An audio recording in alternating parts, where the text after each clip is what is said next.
Hello students, this is our ninth video of Indian financial system in which we will study the reform of Indian economic reforms. As we have completed all our topics of unit 1 and today we will start the last topic, that is major reform undertaken in India, that is economic policy 1991, and we will study how the economic reform 1991 has changed the Indian economy from a dull to more a global economy. So here, during that time of 1991, when P. Narasimha Rao was Prime Minister and Dr. Manmohan Singh was the Finance Minister. Here, the first sentence it was, "No power on earth can stop an idea whose time had come." This was the line in 1991 budget speech of Manmohan Singh. It was a very difficult time when the country was back in the time where there is no revenue or income for the country. It was so down that no of banks or IMS, that is a International Monetary Fund, or World Bank provided loan to our country. At that time, when they had launched, P. Narasimha Rao and Manmohan Singh as a finance minister had launched a policy, that is economic policy 1991, that changed the Indian economy. So here, the economic reform of liberalization and globalization was introduced in 1990s to improve the performance of all the sectors, making in Indian globally competitive. Structure reforms and passes all the sectors of the economy involved in reorientation towards market-based economy for fostering sustainable growth and stability. The reform has transformed India from a closed to trailing economy to an liberalized and steady economy. The Indian financial sector reform has added growth and avoid crisis, enhanced efficiency and impact, imparted resilience to the system. This would be achieved as a reform process was gradually implemented, coordinated with other economic policies and sequenced with international trends. Reform in financial sectors created a deregulated environment and enabled free play of marketing force. In before 1991, there were much restriction on the uh, if- in the economy, that is, if you start a company, even the capital should not go to a certain extent. You cannot make a capital more than 10 crores or more. Have to have to start a new industry or a new company, you have to take certain permission from different offices. Then there were much licensing policies at that time. Dhirubhai Ambani, who is called as king of licensing, because of he had the capacity to get licensing from the, because main major problem was licensing. And even after the independence, it was the fear of a country that whichever the foreign country enters into the company, it should not be turned into another East India Company or rulers. It was the major intention that anything, if you have to start in India, there should be so much restriction. There are much restriction in that. And when we are close, so much close, then our development was very low. The whatever we developed, it was not enough for us also. Even the country had no price to purchase the petrol for. It has only economy of 7 days. It was the situation in that stage, and no World Bank, neither no World Bank or IMF, Indian International Monetary Fund, were providing loans to us. That is, it is underdeveloped. More than the underdeveloped, it is sustained or stilled economy.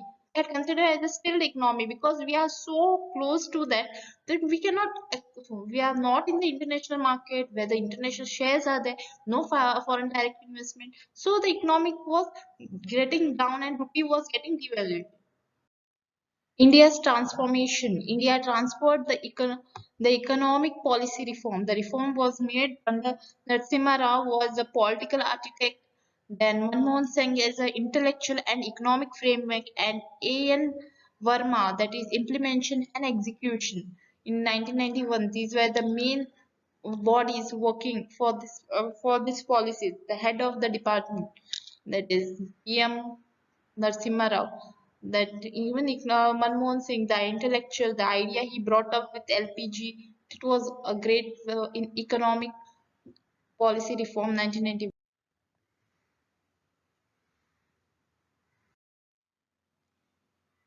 The growth rate of economy had been collapsed only to 0.8% in 1991. However, it was advent for the continuous economic reform. The economy has recorded an average growth rate of around 6% in the last decade. Last for 10 years, it was only 6%. Economic growth was only 6%. India has been able to break free from the dismal Hindu rate of growth of 3.5% and is now it is 8.8% growth. The Indian economy grew 9.6% in 2006 to 7, and having it is one of the largest world's fastest growing economy. In this policy, that before 1991, it was just 0.8%, and total for the last decade it was just 6%.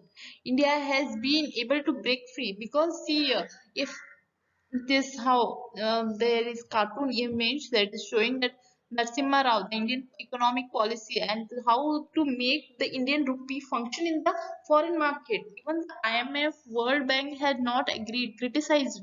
See here, the new economic policy authored by national authored by Manmohan Singh and Narasimha Rao in 1991 took away India from its decade-long socialist policy. It was round criticized as capitulations to International Monetary Fund and World Bank. They was criticized that because of the socialist policy we have first a socialist policy, and even the World Bank has criticized the policy, Indian national policy, the policy which had made India develop so much.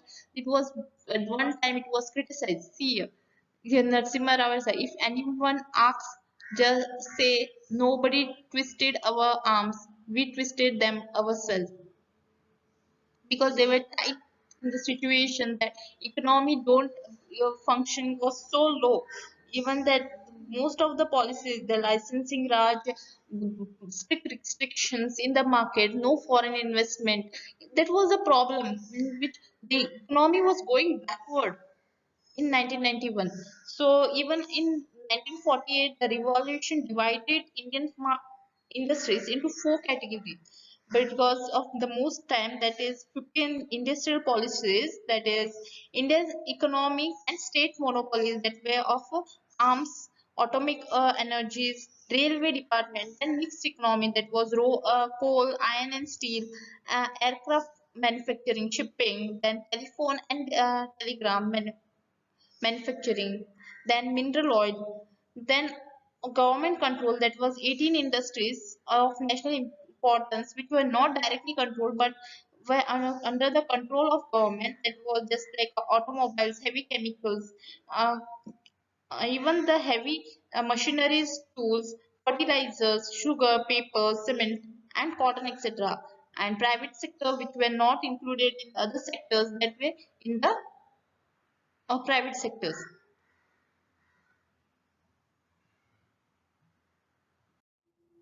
Then the policy what they implemented was LPG, that is liberalization, privatization, and globalization. The economic policies first that was launched in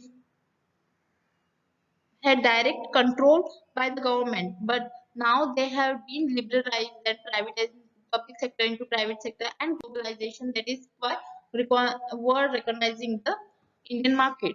The abolishment of license grants and bottleneck of control have given lot of freedom to Indian industry. The lowering of tax, customs, and excise duty had triggered the investment in manufacturing, improved margin, and given greater choice to the customer.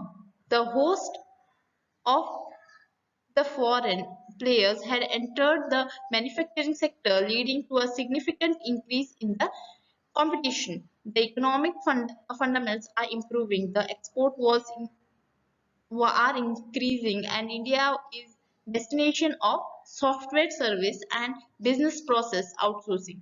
New areas such as generic pharmaceuticals, autos, ancillaries, engineering products are contributing towards the growth export growth. The Indian industries underwent the restructuring frame and is now moving into the investment cycle for expansions and modernization. India industries had built the world-class size manufacturing capacities, acquired the companies, improved the quality and efficiency, and became the globally competitive after the implementation of National Policy 1991. Then, core objective of Indian financial sector reforms are strengthening for the financial sectors and improving the function of financial markets.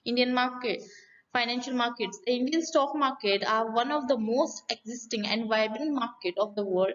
They have largest number of listed companies with 300 million strong investors community. The average trading volume is there. The market is now around $1 trillion a day. The liquidity in stock market has increased. The return on the equity in India is one of the highest in the world. The shares are trading in the price early multiples of 15. There are a large number of foreign institution investors. IFFI has set up separate India sectors for trading in the markets. At that time, before 1991, the rupee was just going down, and it was used as India was edged towards the crisis as rupee plug.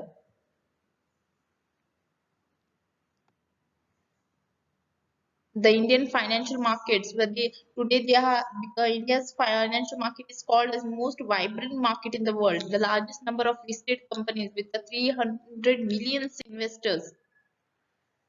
In USA alone, there were more than 5,000 Indian dedicated mutual fund schemes. The stock market industry reached the peak of 21,000 in January 2008. Indian market had come a long way since 1992 scam. A lot of infrastructure issues such as online trading, demat, rolling settlement, disclosure has been taken care of. However, the time frame between the time closure and listing had been reduced to 6 days as the earliest as 15 days. This was how the Indian market functions and how the Indian agriculture economy, that is 50% of India is agriculture and agriculture based economy employing nearly 50% of Indian country's workforce. 7% of agriculture contributes nearly to the Indian gross domestic product. 17% agriculture provide. Then 7% Indian contributes at least of the world total agriculture output. 7%. 86% of total national farmlands are cultivated by small and marginal farmers.